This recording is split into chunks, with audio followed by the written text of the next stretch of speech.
We'll come back to that, though, because right now we want to talk to Rebecca Ryan, Campaign Director for Defund the BBC. Rebecca, very good morning to you. Morning, Mike. It comes to something, doesn't it, when the office of the President of the United States, in the guise of Karoline Leavitt, the White House press secretary, actually attacks the BBC for being pro-Hamas. Have a look at this. The administration is aware of those reports, and we are currently looking into the veracity of them because, unfortunately, unlike some in the media, we don't take the word of Hamas with total truth. We like to look into it when they speak, unlike the BBC, who had multiple headlines. They wrote, Israeli tank kills 26, Israeli tank kills 21, Israeli gunfire kills 31, Red Cross says 21 people were killed in an aid incident, and then, oh wait, they had to correct and take down their entire story, saying we reviewed the footage and couldn't find any evidence of anything. Oh. Okay, so we're going to look into reports before we confirm them from this podium or before we take action, and I suggest that journalists who actually care about truth do the same to reduce the amount of misinformation that's going around the globe on this front. So, I mean, that's the British Broadcasting Corporation, and that's their reputation now, completely trashed. Absolutely, and it's actually really quite beautiful to see that from the White House really calling finally on this huge global scale, calling out the BBC. You know, the thing is that's really frustrating about the BBC is they have a charter, which is the Royal Charter, which is what entitles them to tax us for watching any live broadcast TV from anywhere in the world. And in order for them to do that, they have to deliver journalistic excellence. And there they are being called out by the White House for exactly the awful quality of journalism. Right.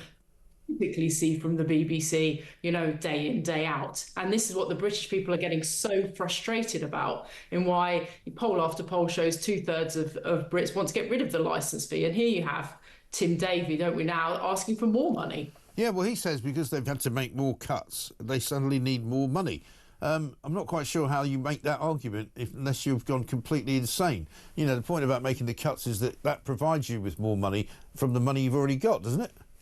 Exactly, and they need to, if they still haven't got enough money, then they need to cut some more. Because the thing is, 500,000 households in the UK per year, pretty much since Defund the BBC launched in 2020, have been deciding they don't want to pay for the TV licence anymore. And as the younger generations come up and set up their own households, they're not paying for the TV licence because they don't watch any live broadcast TV.